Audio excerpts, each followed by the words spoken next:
So part 2 है आज हमारा इलेक्ट्रोमैग्नेटिक थ्योरी का, जो इससे पहले हम लोगों ने शुरू किया था। तो पार्ट 1 में हमने काफ़ी कुछ कंप्लीट कर लिया था। आज हम उसी के आगे बात करेंगे इलेक्ट्रोमैग्नेटिक थ्योरी की कुछ और महत्वपूर्ण पार्ट जो कि आपसे पूछे जा सकते हैं एग्जामिनेशन में, उनको हम लोग कवर करेंगे। जैसे हमारे पास एक है कि ये बताइए कि आपने कल तो बता दिया था कि इलेक्ट्रोमैग्नेटिक थ्योरी इसलिए इलेक्ट्रोमैग्नेटिक थ्योरी कहते हैं क्योंकि उसमें इलेक्ट्रिक और मैग्नेटिक कंपोनेंट दोनों के लिए हम वेव इक्वेशन लिख सकते हैं। तो पिछले लेक्चर को आप देख रहे होंगे तो वहाँ पर ऐसी बात थी कि इलेक्ट्रिक कंपोनेंट के लिए भी हम इक्वेशन लिख सकते हैं, मैग्नेटिक कंपोनेंट के लिए भी हम अपनी इक्वेशन लिख सकते हैं। तो हमारे पास जो सॉल्यूशन आया था, हमारी इक्वेशन कैसे आई थी? हमारी इक्वेशन कुछ इस तरह थी d2e minus mu naught epsilon not d2e by dt square बराबर 0। ये एक इक्वेशन हमने लिखी थी। ऐसे ही हम एक इक्वेशन और लिख सकते हैं d2b minus mu naught epsilon naught d2b by del T square बराबर 0। ये दोनों ही वेव इक्वेशन हैं और दोनों ही सेकंड ऑर्डर की, राइट साइड में 0 है इसलिए होमोजीनियस डिफरेंशियल इक्वेशन है। इस तरह की जो इक्वेशन होती है जो होमोजीनियस नेचर की होती है, उनका जो सोल्यूशन होता है वो कॉम्प्लीमेंट्री फंक्शन होता है। और कॉम्प्लीमेंट्री फंक्शन आपको मालूम होना चाहिए कि हमेशा साइन कॉस के टर्म में या एक्सपोनेंशियल के टर्म में लिखते हैं। तो इन इक्वेशन का सोल्यूशन कैसे लिखा जाता है? सोल्यूशन ऐसे लिखा जाता है, इस मान लो हम इस इलेक्ट्रिक फील्ड वाली इक्वेशन के सोल्यूशन को लिखें तो E बराबर सम कांस्टेंट, हम इसको एक वेक्टर मान रहे हैं, एक्सपोनेंशियल आई के dot are minus omega T. इस तरह से हम इसको लिख सकते हैं। अब यहाँ पर k क्या है? k जो है, k की जो मैग्नीट्यूड होता है, अभी तो वेक्टर k है, इसकी वैल्यू होती है 2 पाई बाई लेमडा। ये जो वेव है उसके लेमडा वेवलेंथ से जुड़ा हुआ टर्म होता है। तो फिर k वेक्टर क्या दिखा रहा है? k जो वेक्टर फॉर्म है ये दिखा रहा है कि किस दिशा में हमारी तरंग जा रही है। मतलब एक तरह से डायरेक्शन ऑफ वेव को, डायरेक्शन ऑफ इलेक्ट्रोमैग्नेटिक वेव को ये शो करने वाला वेक्टर है। बात करेंगे इसके बारे में आगे। और ओमेगा तो फ्रिक्वेंसी, एंगुलर फ्रिक्वेंसी है। ऐसे ही अगर बी के लिए फॉर्मूला हो तो बी के लिए क्या हो जाएगा? बी नॉट एक्सपोनेंशियल आई के dot are minus omega T. आप देख रहे हो ये पूरा फेज टर्म है, दोनों फेज टर्म है एक्सपोनेंशियल वाले। तो इस तरह सोल्यूशन आ जाता है। अब जब हमने ई और बी का एक मैथमेटिकल फॉर्म आ गया हमारे पास, तो अब हम क्या कर सकते हैं? अब वापस से अपनी इक्वेशन लिखते हैं। तो बच्चों मैक्सवेल इक्वेशन कैसे लिखते थे आप? मैक्सवेल इक्वेशन आप लिखते थे फ्री स्पेस के लिए डेल डॉट ई बराबर 0, डेल डॉट बी बराबर 0, del cross E minus del B by del T, del cross B mu naught epsilon naught del E by del T. ये इस तरह से आप अपनी इक्वेशन लिखते थे फ्री स्पेस के लिए। अब हम यहाँ पर जरा समझेंगे, एक चीज़ होती है ऑपरेटर्स। जैसे डिफरेंशियल कैलकुलस में आपने अगर डेल किया तो डेल का मतलब क्या है? डेल का मतलब है आप del by del X I cap, del by del Y J cap, del by del Z K cap, इसको आप कह रहे हो। तो बेसिकली आप डेरिवेटिव ले रहे हो, पार्शियल डेरिवेटिव ले रहे हो with respect to X, then Y, then Z, और सबका सम ऐसा कर रहे हो। ये इसका मतलब है। This is called the operator. It is a kind of instruction. ये एक ऑपरेशन है। जब आप करोगे अपने मैथमेटिकल फंक्शन में तो then you will get something. For example, अगर हमारे पास एक्स स्क्वायर है, ये कोई टर्म है एक्स स्क्वायर, और अगर हम इसके ऊपर D by d x square कर दें, D two by d x square, sorry D two by d x square कर दें, तो दो बार इसको डिफ्रेंशिएट कर दें, तो दो बार डिफ्रेंशिएट करना एक तरह का ऑपरेशन करना हुआ। एक्स स्क्वायर के ऊपर अगर आप दो बार d by d x square कर दोगे, मतलब दो बार डी बाई डी एक्स कर दोगे, यानी d two by d x square कर दोगे, तो आपको क्या मिलेगा? आपको मालूम है इसका रिजल्ट क्या आ जाएगा? 2। तो आपको एक्स स्क्वायर जो टर्म था उसके ऊपर आपने जब D two by d x square operate कर दिया तो you will gate 2। So 2 is the result of that operation. ठीक है, तो इसका रिजल्ट इसके ऊपर ये आया। लेकिन अगर ये वाई स्क्वायर होता तो यहाँ तो वाई स्क्वायर है और आप विद रिस्पेक्ट टू एक्स देख रहे हो, तो एक्स वहाँ है ही नहीं। तो आप जब ऑपरेशन करोगे यू विल गेट नथिंग। तो आंसर क्या आ जाएगा इसका? 0। This is like something. तो ऑपरेटर्स जो होते हैं वो जब ऑपरेट करते हैं तो आपको कुछ ना कुछ मिलता है। अब यहाँ पर हम उसी ऑपरेटर थ्योरी से अगर हम कहें तो हम यहाँ पर ई का फॉर्म देख रहे हैं। तो जब भी आप डेल ऑपरेट करोगे, तो डेल जब ऑपरेट करोगे तो डेल ऑपरेशन किसके इक्वलेंट होगा? आई वेक्टर के, यानी जहाँ जहाँ डेल लिखा है, जहाँ जहाँ डेल लिखा है वहाँ ऑपरेटर थ्योरी के हिसाब से आप आई के लिख सकते हो। अब ये कैसे लिख रहे हैं, again I am not going to discuss it in much detail because that is the part of the electromagnetic theory full length course. और इस चीज़ के बारे में हमने चर्चा की, ऐसा नहीं चर्चा नहीं की है। अगर आप यूट्यूब पे जो वीडियो है हमारे उसको देखोगे तो बहुत ही विस्तार से हमने वहाँ डेरिवेशन किए हैं, लंबे लंबे डेरिवेशन किए हैं, और वहाँ इस बात की, इस मर्म की चिंता की है, इस गूढ़ बात की चर्चा की है कि आखिर डेल ऑपरेटर जो होता है वो आई के कैसे निकल के आता है। फिलहाल डेल जो होता है वो आई के बराबर होगा, और अगर आप डेल बाई डेल टी कहीं ऑपरेट कर रहे हो तो उसकी वैल्यू माइनस आई ओमेगा से आएगी। इसका क्लू आपको यहाँ से मिल सकता है, क्योंकि आर के अंदर एक्स वाई जेड सब होगा, तो आप देखोगे अगर आप डेल ऑपरेट करोगे तो आपके पास आई के आ जाएगा, और अगर आप टी के साथ ऑपरेशन करोगे तो आई, ये माइनस और ये ओमेगा आ जाएगा, तो माइनस आई ओमेगा आ जाएगा। तो अगर ये चीज़ें आपको मिल गई हैं तो जरा देखिए हमारी मैक्सवेल्स इक्वेशन कैसे कन्वर्ट हो जाएंगी। So the Maxwell's equation will become, इसकी जगह पे क्या लिखना है, आई के डॉट ई बराबर 0, बिकॉज आपने डेल की जगह पे आई के रख दिया है। तो अब देख रहे हो आई हटा सकते हो बिकॉज राइट साइड 0 है यहाँ पर, तो वैसे यहाँ पर क्या होगा, यहाँ होगा K dot B is equal to 0, ये चीज़ आ गई है।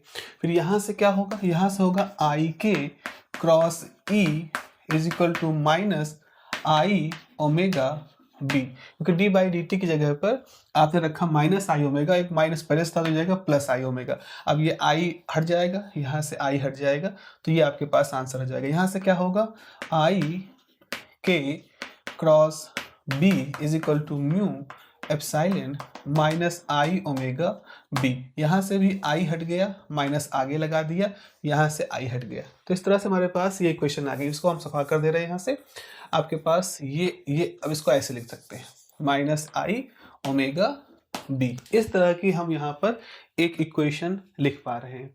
अब एक चीज़ और होती है जिसको हम मैग्नेटिक इंटेंसिटी कहते हैं। अगेन इलेक्ट्रोमैग्नेटिक थ्योरी का एक बात है जिसमें हम क्या करते हैं, बी बाई म्यू नॉट को एच लिखते हैं। अगर ये बी वेक्टर है तो ये एच वेक्टर होगा। तो चलो इसको हम उस तरह से कन्वर्ट कर लेते हैं।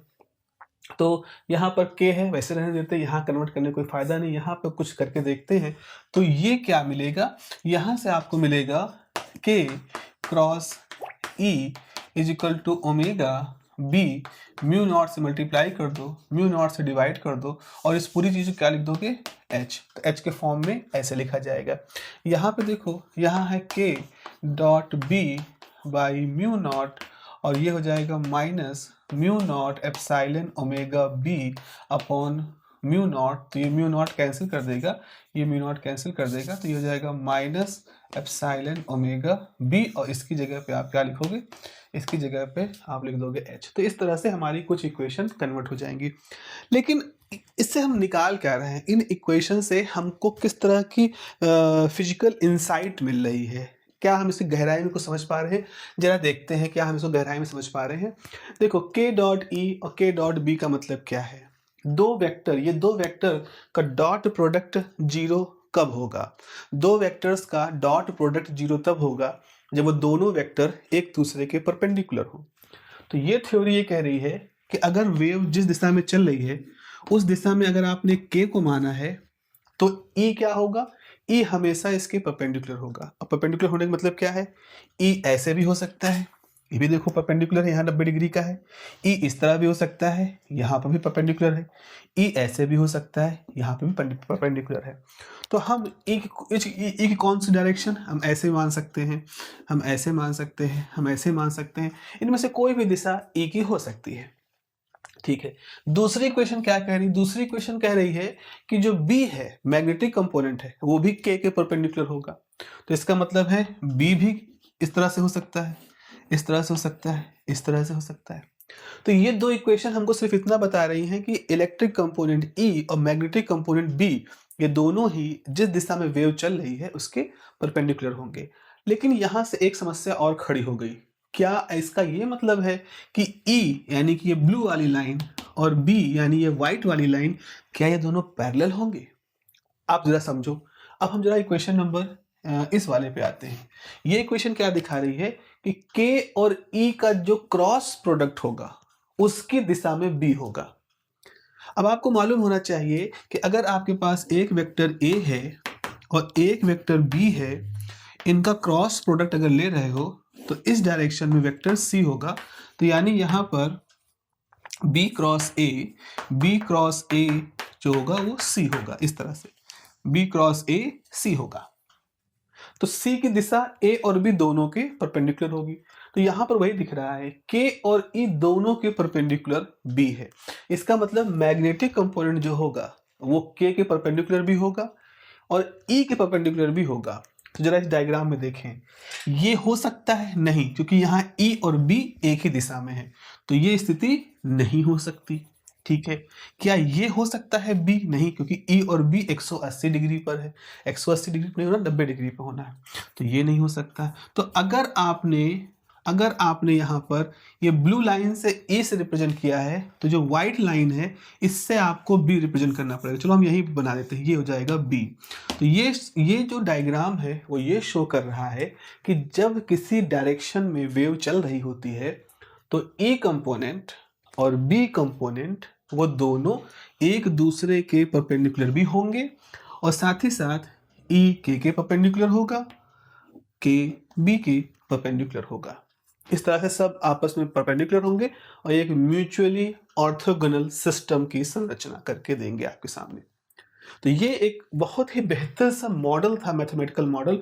यहाँ हम कोई भी अनुमान नहीं लगा रहे हैं, यहाँ हम कोई कल्पना नहीं कर रहे हैं, किस तरह की कुछ भी गपबाजी नहीं चल रही है। सीधे तौर पर गणित हमको जो बता रही है, हम यथावत उसको यहाँ पर लिखते चले जा रहे हैं। सो दिस इज द फर्स्ट, एक तरह से कह लो मैक्सवेल की थ्योरी का एक तरह से इंसाइट था, जिसने इलेक्ट्रोमैग्नेटिक थ्योरी को एक थोड़ा सा बेहतर विजुलाइज फॉर्म में हमारे सामने ला के रख दिया था। तो और इससे हमको एक चीज़ पता चलती है कि इलेक्ट्रोमैग्नेटिक वेव जो होती है वो ट्रांसवर्स नेचर की होती है। What do you mean by transverse nature?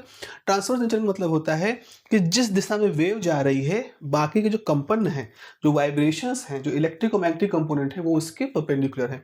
तो अगर ये दिशा है वेव के जाने की, तो इलेक्ट्रिक कंपोनेंट इस तरह से वाइब्रेट कर रहे हैं, मैग्नेटिक कंपोनेंट इस तरह से वाइब्रेट कर रहे हैं।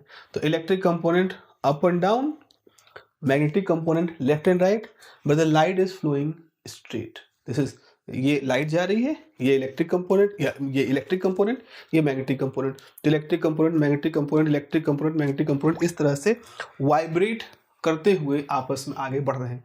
अब आप कहोगे क्या सच में ऐसा होता है? Again I am saying this is just a model. अगर आप इस मॉडल को सही मानते हो, लोगों ने माना, और उसके बाद उसी मैथमेटिक्स को आपने किसी ऐसे फिनोमिना को प्रिडिक्ट करने में लगा दिया जो कि आपसे पहले नहीं दिख रहा था, लेकिन इस थ्योरी ने उस फिनोमिना को सही समझा दिया, तो आप ये मान सकते हो कि सही चीज़ रही होगी, ये मॉडल सही है, तभी तो ये हमें सही चीज़ों तक पहुंचा जा रहा है। मॉडल का मामला वैसा है जैसे आपको एक रास्ता दिखा दिया जाए और आपसे कहा जाए ये रास्ता सही है, इस रास्ते से जाओगे तो तुमको म्यूजियम मिलेगा। ठीक है, अब आपके सामने सवाल ये है कि क्या मैं उस व्यक्ति की बात को मानूं, क्या मैं इस रास्ते को फॉलो करूं, क्या वो सही था कि नहीं? आपको जब तक म्यूजियम नहीं मिलेगा आपको कोई यकीन नहीं, आपको नहीं आएगा। लेकिन अगर आप उस व्यक्ति की बात मान करके जाते हो और म्यूजियम मिल जाता है, तो इसका मतलब है कि उस व्यक्ति ने जो कहा था वो सही कहा था। मॉडल्स भी ऐसे होते हैं, हमें कोई मॉडल बनाते हैं और हमें इस बात में संदेह है कि मॉडल सही है कि नहीं, तो हम क्या करते हैं, हम उसका सहारा लेते हैं और एक बार ट्रायल करते हैं। हम सही जगह पहुंचे, हाँ तो सही तो लग रहा है, हो सकता है संयोग हो। गूगल, जैसे गूगल मैप होता है, आप गूगल मैप की बात मानते हो, आपने एक बार मानी, आप सही जगह पहुंच गए, फिर आप कल मानो फिर पहुंच गए, फिर तीसरी बार मानी फिर पहुंच गए। तो धीरे धीरे आपके मन में विश्वास आ जाता है कि हाँ, गूगल मैप एक ऐसी टेक्नोलॉजी है, एक ऐसी युक्ति है जो हमको हमेशा सही तरह से पहुंचाते। This is a very useful technology. आप यूजफुल टेक्नोलॉजी की संज्ञा उसको तभी देते हो जब आप उसको बार बार ट्रायल कर करके उसको तरह तरह कसौटियों पर कसते हो। मतलब ऐसा भी लोगों ने किया शुरू से, जो गूगल आया मैप, कि गूगल कह रहा है इस रास्ते पे जाओ, व्यक्ति रास्ता घूम गए, जानबूझ के चलो घूम जाते हैं बेमतलब में। द मोमेंट घूमा तो गूगल ने नया रास्ता बता दिया कि अब इधर से, इधर घूम ही चुके हो तो अब इधर से जाओ। फिर वो घूमा तो फिर उसने बता दिया कि नहीं, अब इधर घूम गए हो तो इधर जाओ। तो वो आपको मजबूर नहीं कर सकता है कि आप कब लेफ्ट टर्न लोगे, कब राइट टर्न लोगे, सजेस्ट कर सकता है, बट आप जब भी कुछ करोगे तो वो आपको घुमा करके उस रास्ते तक जाने का जो सबसे नज़दीकी तरीका हो सकता है वो देगा। हमारी मैथमेटिकल थ्योरी जो होती है वो ऐसी ही, फिजिक्स में ऐसे ही मॉडल डेवलप करते हैं, जिससे हम उनको बार-बार टेस्ट, रीचेक करते हैं और धीरे-धीरे हम उन पे विश्वास करना शुरू कर देते हैं। तो मैक्सवेल थ्योरी ऐसी ही एक थ्योरी थी।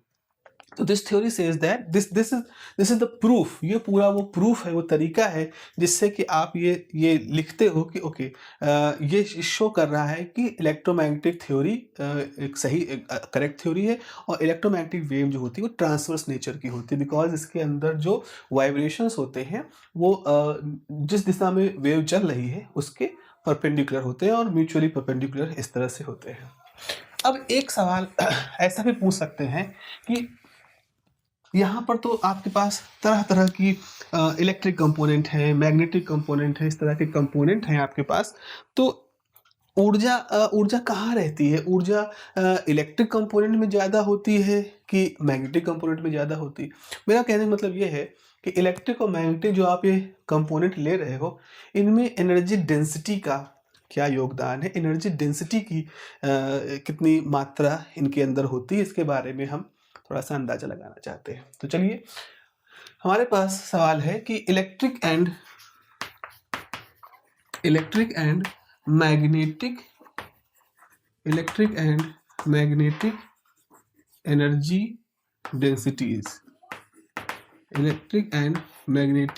डेंसिटीज़, लेकिन इस एनर्जी डेंसिटी को निकालने से पहले हमें एक और टर्म पढ़ना पड़ेगा, जिसको कि हम नाम देते हैं कैरेक्टरिस्टिक इम्पीडेंस। इस पे भी सवाल आते हैं आपके पास, कैरेक्टरिस्टिक इम्पीडेंस। चलिए, इसका रास्ता कहाँ से निकलेगा? मैं आपको अभी जो मैंने रब कर दिया है उसमें हमने तीसरी क्वेश्चन क्या लिखी थी? तीसरी क्वेश्चन लिखी थी del cross E is equal to minus del B by del T. तो यहाँ से आ गया था आई के cross E is equal to minus plus I omega B. आपने बी म्यू नॉट से डिवाइड किया, म्यू नॉट से मल्टीप्लाई कर दिया, तो ये आ गया K cross E is equal to I omega H. ऐसे लिखें, आई तो हट गया होगा यहाँ से, तो म्यू नॉट ओमेगा एच ये आ गया था।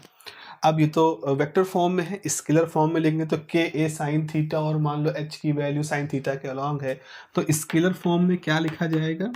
इन scalar form K E is equal to mu omega H, ये आ गया। This is the scalar form, vector form था, स्केलर फॉर्म था।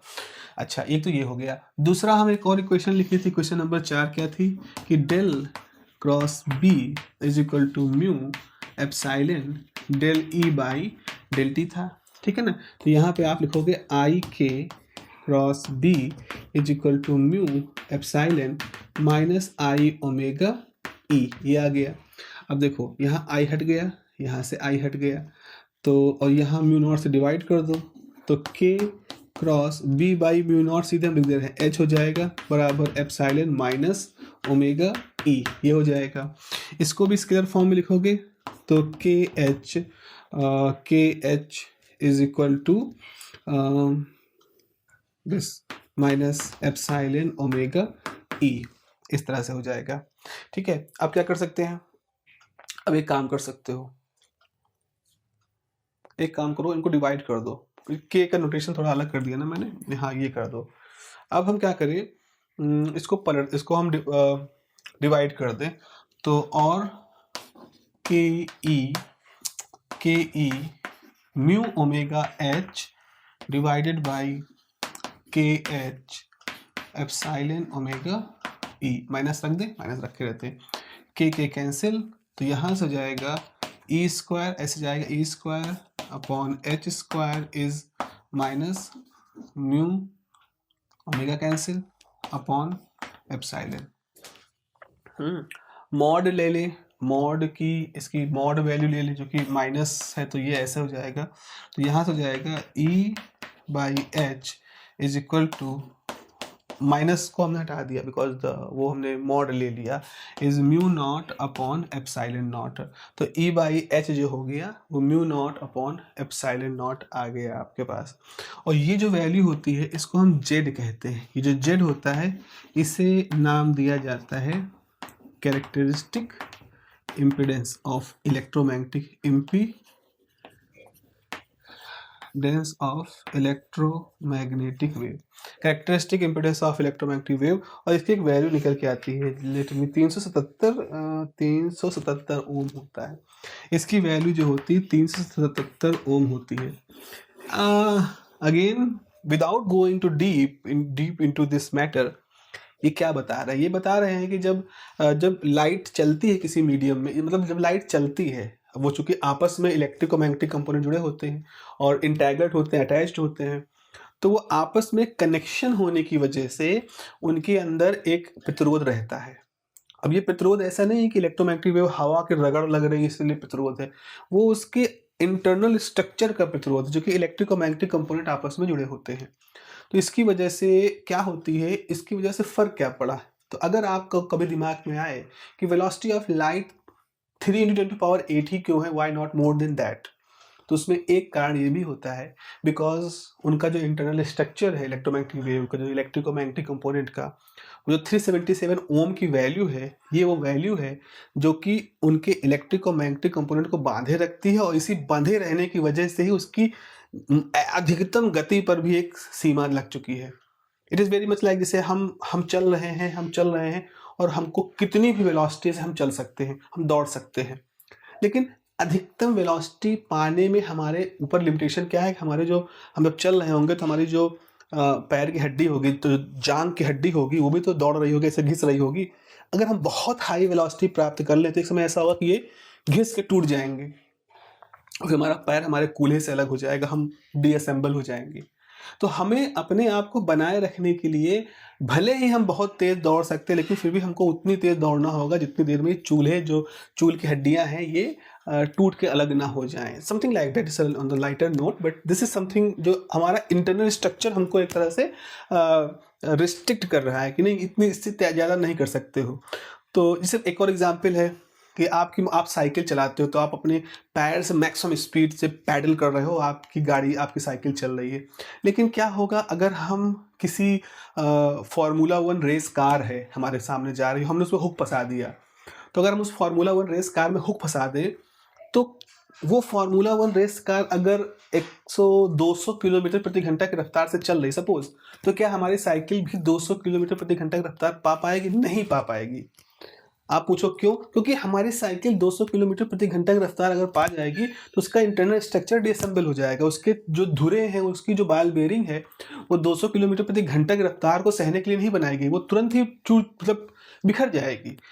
वो फरारी कार, वो स्पीड कार को बनाया वैसे गया है ना, वो उसका इंटरनल स्ट्रक्चर है जो 200 किलोमीटर की रफ्तार को सपोर्ट कर सकता है।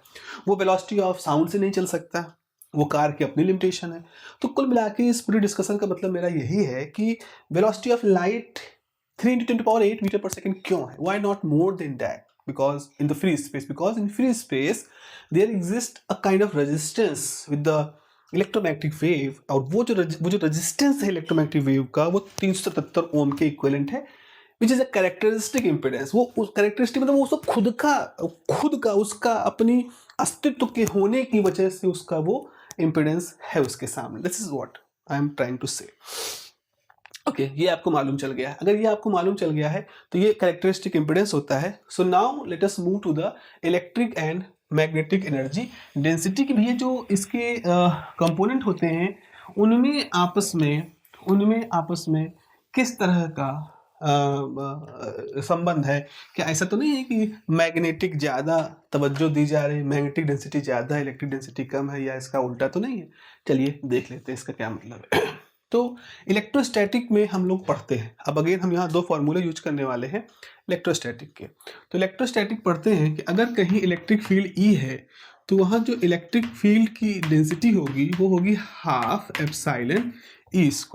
क्या ये फॉर्मूला आपको ½ mv², जैसे काइनेटिक एनर्जी जो होती है ½ mv² होती है, वैसा दिख रहा है? अगर दिख रहा है तो ठीक दिख रहा है, वही वैसा ही कुछ लॉजिक है यहाँ पर भी। अगर आपको मैग्नेटिक डेंसिटी की बात करें और मैग्नेटिक डेंसिटी h स्क्वायर है, तो इसका फॉर्मूला होता है, मैग्नेटिक डेंसिटी का फॉर्मूला होता है half mu naught h square, और इलेक्ट्रोस्टैटिक इलेक्ट्रिक डेंसिटी का फॉर्मूला होता है half epsilon E square. Now इसको हम डिवाइड कर देते हैं।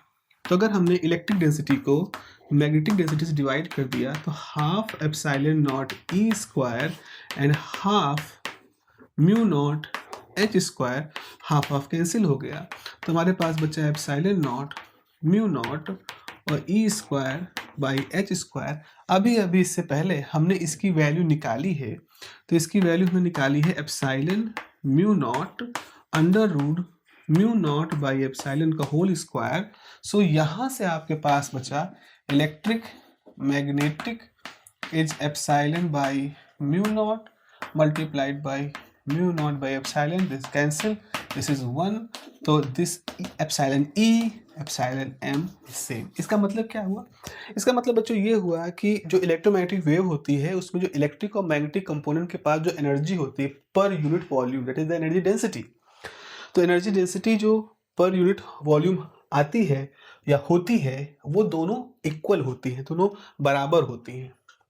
ऐसा बिल्कुल नहीं है कि electric density is 2 time the magnetic density, electric density dominate कर रही है मैग्नेटिक डेंसिटी पे। नो, एनर्जी डेंसिटी जो होती है वो सेम होती है। तो this is one important conclusion as a question, this is important. Okay, अब हम एक बात और सेकेंड लास्ट टॉपिक को हम डिस्कस कर रहे हैं यहाँ पर, वो ये है कि तब क्या होगा अगर आपकी इलेक्ट्रोमैग्नेटिक वेव किसी कंडक्टर में चले, किसी ऐसे मीडियम में जैसे लोहा वगैरह हो गया, कंडक्टिंग मीडियम है जिसकी अपनी कुछ कंडक्टिविटी है, उसमें जाएगा तो क्या होगा। तो यहाँ से कॉन्सेप्ट निकल के आता है स्किन डेप्थ। स्किन डेप्थ का कॉन्सेप्ट यहाँ पर आता है, जरा समझ रहे क्या कहना चाह रहे हैं। अभी तक हम लोगों ने जब ये पूरा डिस्कशन किया तो हमने एक टर्म लिखा था के होता है प्रोपगेशन कांस्टेंट। ये एक ऐसा टर्म होता है जो ये बताता है कि जो लाइट जा रही है उसकी दिशा क्या है, माध्यम में चल रही है तो वो किस डायरेक्शन में चल रही है, उसकी प्रॉपर्टी क्या है, उसके बारे में बात करती है। लेकिन जब आप किसी कंडक्टर के अंदर अपनी इलेक्ट्रोमैग्नेटिक वेव भेजते हो तो क्या होता है, कंडक्टर के अंदर ऑलरेडी बहुत सारे इलेक्ट्रॉन हैं जो फ्री हैं, because it is a conductor, तो उसकी अंदर बहुत सारी डेंसिटी है इलेक्ट्रॉनों की। तो जो ये कंडक्टर में इलेक्ट्रॉन फ्रीली मूव कर रहे हैं इनकी अपनी इलेक्ट्रिक फील्ड है, ये चार्ज है, उनकी अपनी इलेक्ट्रिक फील्ड है। इलेक्ट्रोमैग्नेटिक वेव उसके अंदर जा रही है, उसके पास भी अपनी इलेक्ट्रिक फील्ड है। अब क्या होगा, इन इलेक्ट्रिक फील्डों का इंटरेक्शन होगा। इन इंटरेक्शन से क्या होने वाला है, मामला हो जाएगा कॉम्प्लिकेटेड, क्योंकि फ्री स्पेस में इंटरेक्शन नहीं होता। Free space is something which is there is no charge and no current, but now in the conductor there must be a kind of interaction. So आप क्या करेंगे, अब जब इंटरेक्शन होगा तो मामला बिगड़ेगा, बिगड़ेगा मतलब मामला कॉम्प्लेक्स हो जाएगा, है ना, जटिल हो जाएगा। तो हमारा जो के होगा वो भी कॉम्प्लेक्स हो जाएगा, अल्फा प्लस आई बीटा। यानी हम के को अब एक रियल टर्म की तरह नहीं यूज करेंगे, हम इसको एक कॉम्प्लेक्स टर्म की तरह यूज करेंगे। लॉजिक लगभग वैसे जिससे मैंने भी आपको बताए हैं। अब फिर हम इलेक्ट्रोमैग्नेटिक थ्योरी पूरी यूज करेंगे और फिर उस इलेक्ट्रोमैग्नेटिक थ्योरी के अंदर इनकी वैल्यू रखेंगे और अल्टीमेटली हम उस कंडक्टर कंडक्टिविटी के टर्म में, जो लाइट जा रही है उसकी फ्रिक्वेंसी के टर्म में, उस मीडियम जिस मीडियम के अंदर लाइट जा रही है उसकी परमेबिलिटी के टर्म में, उसकी एक तरह से इलेक्ट्रिकल और मैग्नेटिक प्रॉपर्टीज़ के टर्म में, परमिटिविटी और परमेबिलिटी के टर्म में एक फॉर्मूला निकाल के ले आते हैं। हम आपको सिर्फ वो फॉर्मूला लिख के बता रहे हैं। तो कंडक्टर केस में क्या होता है, कंडक्टर केस में जो अल्फा की वैल्यू होती है वो होती है, just let me write it, omega under root epsilon mu by 2 under root 1 plus some conductivity upon omega mu square और ब्रैकेट के बाहर इसके बाहर +1 और ये पूरा, दिस इज द फॉर्मूला। ठीक है, दिस इज द फॉर्मूला, ये पूरा फॉर्मूला होता है। एक मिनट, इसमें एक और चीज हो गई, एक तो ये पूरे हो गया और अंदर भी होता है, there is one more under root, यहाँ देखो, यहाँ पर भी अंडर रूट स्क्वायर भी है और फिर इस पूरे के ऊपर भी अंडर रूट। तो this is the formula for alpha. तो जब किसी कंडक्टर के अंदर लाइट जाती है, इलेक्ट्रोमैग्नेटिक वेव जाती है, तो उसके उस लाइट का जो वेव वेक्टर होता है वो इस तरह से लिख सकते हैं, अल्फा प्लस आई बीटा। इसके पीछे कारण क्या, बिकॉज कंडक्टर के चार्जेस जो होते हैं वो उनकी इलेक्ट्रिक फील्ड और जो इलेक्ट्रोमैग्नेटिक वेव की इलेक्ट्रिक फील्ड है उसमें आपस में इंटरेक्शन हो रहा है, जस्ट ऐसा कह सकते हैं आप। तो ये फॉर्मूला यहाँ पर ये क्या है, ये है परमिटिविटी ऑफ द कंडक्टर, उस कंडक्टर की अपनी परमिटिविटी, ये उस कंडक्टर की परमेबिलिटी, और ये उस कंडक्टर की कंडक्टिविटी, ये ओमेगा जो लाइट आप जा रहे हो, जो आप लाइट भेज रहे हो उसकी, ये यहाँ एप्सिलॉन, सॉरी यहाँ एप्सिलॉन होता है, इलेक्ट्रिकल प्रॉपर्टी होती है, ये उस लाइट की फ्रीक्वेंसी, ये फॉर्मूला होता है। बीटा जो होता है वो होता है omega time epsilon mu by 2 1 plus sigma omega epsilon square -1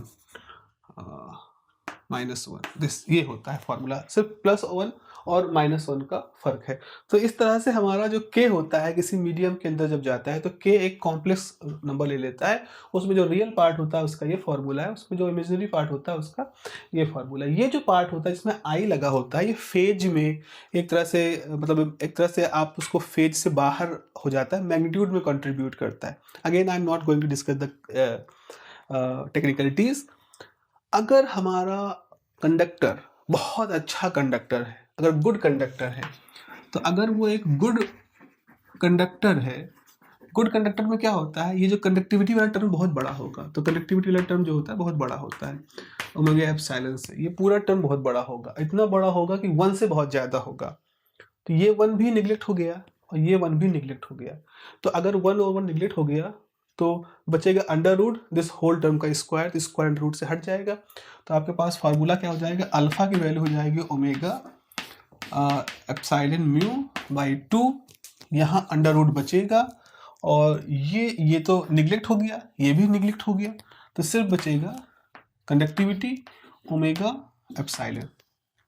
ठीक है, अब हम इस सबको अंडर रूट के अंदर ले आते हैं, तो ओमेगा जब अंडर रूट से बाहर अंदर जाएगा ओमेगा स्क्वायर हो जाएगा। I hope you got this point. ये ऐसे हो जाएगा, ये हो जाएगा conductivity omega epsilon, epsilon cancel हो गया, हम मिटा ही देते हैं, हट गया। उसके बाद ओमेगा स्क्वायर ओमेगा से कैंसिल हो गया, तो आपके पास अल्फा जो है, अल्फा कितना बचेगा, अल्फा बचेगा conductivity mu omega by 2, this is the alpha. क्या बीटा पे कोई फर्क पड़ेगा, बिल्कुल बीटा भी ऐसा होगा, बीटा अल्फा की वैल्यू एक ही जैसी हो जाएगी, क्योंकि जब यहाँ 1 -1 को निगलेक्ट कर दोगे और +1 को निगलेक्ट कर दोगे तो मामला एक ही जैसा हो जाएगा, तो यही वैल्यू हो जाएगी बीटा की भी, यही वैल्यू आ जाएगी। और फिर हम एक टर्म डिफाइन करेंगे, अब हम एक टर्म डिफाइन करेंगे, delta is 1 time beta, that is under root 2 upon this mu omega. ये जो डेल्टा है, this delta is called skin depth, this delta is called the skin depth. Now what does this means, इसका मतलब क्या है, इसका मतलब ये है कि अगर आपके पास एक कंडक्टर है, मान लो ये कंडक्टर है, यहाँ कंडक्टर है, और आपने इलेक्ट्रोमैग्नेटिक वेव भेजी, तो इलेक्ट्रोमैग्नेटिक वेव एक कांस्टेंट एम्पलीट्यूड के साथ जा रही है, लेकिन जैसे यहाँ टकराएगी तो इसका एम्पलीट्यूड इस तरह से कम होना शुरू हो जाएगा। तो आप देखो इस जगह से, अगर हम थोड़ा ठीक से बनाएं, इस जगह से यहाँ तक एम्पलीट्यूड जो है लगातार कम होता जा रहा है। तो मान लो यहाँ पे एम्पलीट्यूड इसका E0 था और एक ऐसी डिस्टेंस आई, ये डिस्टेंस, जब इसका एम्पलीट्यूड E0 बाई E हो गया, तो यहाँ एम्पलीट्यूड जब एंटर की इलेक्ट्रोमैग्नेटिक वेव तो उसकी वैल्यू E0 थी, लेकिन जैसे जैसे इलेक्ट्रोमैग्नेटिक वेव अंदर जाती रही उसका मैग्नीट्यूड लगातार कम होता रहा, तो जितनी डिस्टेंस के बाद इसका एम्पलीट्यूड E से घट के, E0 से घट के E0 बाई E हो जाता है, ये वो डिस्टेंस होती है जिसको कि हम स्किन डेप्थ कहते हैं। Why it is called skin depth? Because this distance is of few millimeter, like just like our skin. तो धूप गिरती है तो ऐसा नहीं कि वो धूप एकदम से हमारे हाथ को चीरती हुई हमारे नसों में अंदर जा करके घुस जाती है, वो पहले हमारी स्किन के ऊपर की जो सतह है हमारी, इसको वो पहले बर्न करती है, इसको पहले प्रभावित करती है, इससे पहले एब्जॉर्ब होती है। तो बिल्कुल वैसा ही कुछ है कि अगर आपके पास एक सपोज ये हमारे पास एक मेटल है, तो जब लाइट गिरेगी तो लाइट ऐसा नहीं से गहराई में उतर जाएगी, लाइट गिरेगी और गिर करके इसकी जो ये जो सरफेस है, ये जो इसकी स्किन है, इस पे ही वो एब्जॉर्ब हो जाएगी और कुछ मिलीमीटर में एब्जॉर्ब हो जाएगी। तो आपको ये स्किन डेप्थ का टर्म यहाँ से दिखाया जाता है। तो this is how the skin depth is defined. इस पे बहुत बड़ा क्वेश्चन भले पूछ लेते हैं, वो भी प्लगइन जैसा क्वेश्चन होगा, उठा करके पुट कर दो आंसर, वैसा क्वेश्चन आंसर यहाँ पर पूछते हैं बीटेक में। सिंपल सा आंसर आपसे एक्सपेक्ट करते हैं। हाँ, सिंपल सा आंसर तब एक्सपेक्ट करेंगे जब वो ये एक्सपेक्ट कर रहे होंगे कि आपको ये फॉर्मूला मालूम है। तो 2 time conductivity, permeability and frequency, और ये दिखा रहा है कि फ्रीक्वेंसी की अगर आपने बदलाव कर दिया, तो अगर आपने जो इलेक्ट्रोमैग्नेटिक वेव भेजी है उसकी फ्रीक्वेंसी को अगर आप कम ज़्यादा कर रहे हो, तो उसकी स्किन डेप्थ के साथ थोड़ा सा आप मैनिपुलेशन कर सकते हैं, that is freedom. Okay, now the last topic of this electromagnetic theory unit, the part 2 is the pointing vector. We need to discuss the pointing vector. एक इंग्लिश मैथमेटिशियन फिजिसिस्ट थे पॉइंटिंग, जिन्होंने electromagnetic theory से जुड़ी हुई एक और चीज़ बताई।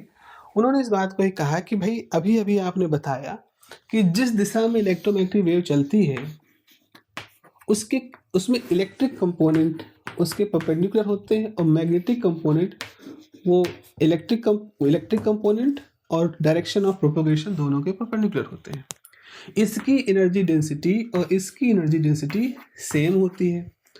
तो अब जरा सोचो, तुम ही सोचो, लाइट जा रही है ऐसे, मैग्नेटिक कंपोनेंट ऐसे हो रहे हैं, इलेक्ट्रिक कंपोनेंट ऐसे हो रहे हैं, इलेक्ट्रिक की एनर्जी डेंसिटी और मैग्नेटिक एनर्जी डेंसिटी बराबर है, तो एनर्जी किस डायरेक्शन में फ्लो कर रही है? क्योंकि wave is the flow of energy. तो अगर वेव जा रही है सामने, कंपोनेंट का वाइब्रेशन हो रहा है परपेंडिकुलर, तो ऐसा तो नहीं हो रहा है कि जैसे वो पटाखे छुरछुरियाँ नहीं होती कि आप लेके बढ़ रहे हो तो आप अगर आगे लेके बढ़ोगे तो जो चिंगारियाँ होती हैं वो दाएं बाएं निकलती हैं, इससे वो छुरछुरी होती है ना, वो दिवाली में हम लेते हैं, तो हमने ऐसे जलाया तो आप देखो जब जलाते हो ना तो उससे ऐसे ऐसे लाइट निकलती है, जो इस पे जो इस पर स्प्रिंकल्स होते हैं ना वैसे से छिटकते हैं इस तरह से। अच्छा, एक महताब होता है, बहुत धुआं फेंकता है, जिसमें एक कागज का वो पाइप होती है, हॉलो पे बारूद भरा होता है, उसमें अगर आप आग लगाते हो तो जितना कुछ होता है वो आगे की तरफ निकलता है। तो आप महताब लिए रहते हो तो उससे वो आगे की तरफ फेंकता है बारूद, जिस दिशा में ऐसे आगे की तरफ है, और जो जो जो नॉर्मल फुलझड़ी होती है उनमें उसके लेंथ के परपेंडिकुलर इस तरह से निकल रहा है। तो पॉइंटिंग ने कहा था कि अगर इलेक्ट्रोमैग्नेटिक वेव जा रही है तो जो एनर्जी है, एनर्जी इलेक्ट्रिक मैग्नेटिक कंपोनेंट की तरफ होगी, तब तो वो ट्रांसवर्स डायरेक्शन में होगी।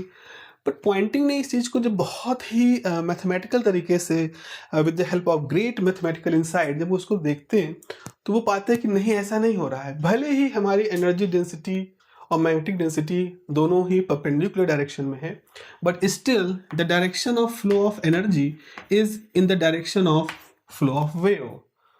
तो दो परपेंडिकुलर कंपोनेंट एनर्जी रखे हैं, लेकिन फिर भी वो एनर्जी बह रही है सामने की दिशा में, जिस दिशा में लाइट जा रही है। अब इसको दिखाया कैसे जाए? तो इसको दिखाने के लिए उन्होंने एक वेक्टर का नोटेशन यूज किया, जो कि ये कहता है कि आपको ये फॉर्मूला यूज करना पड़ेगा। तो this is E, this component, B या H, मान लो हम H के टर्म में कह रहे हैं, ये कंपोनेंट है। तो दोनों के परपेंडिकुलर डायरेक्शन में एक वेक्टर हम ड्रॉ कर सकते हैं S।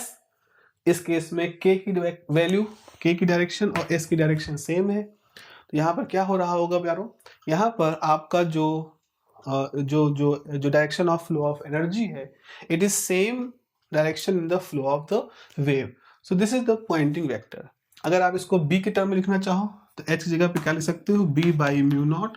तो ऐसे भी लिखा जा सकता है 1/म्यू naught E cross B। So this is the Poynting theorem, this is the Poynting vector. सीधे तौर पे पॉइंटिंग थ्योरम नहीं आती है, अगर आए भी तो मेरी व्यक्तिगत सलाह है उस डेरिवेशन को छोड़ दीजिएगा, क्योंकि वो डेरिवेशन आपको ट्रैप के रूप में दिया गया है क्वेश्चन पेपर में। वो आपको फंसाने के लिए है, आपको हाँ, if you are very good, if you have practice it a lot, then तो कोई बात ही नहीं है। But as a BTech student you must have some more good questions in the question paper to attempt in the time limit. तो इस चीज को आपको तैयार कर लेना है. So this is all about the theoretical part from my side about the electromagnetic theory. चलिए तो ध्यान रखिए. Have a nice day.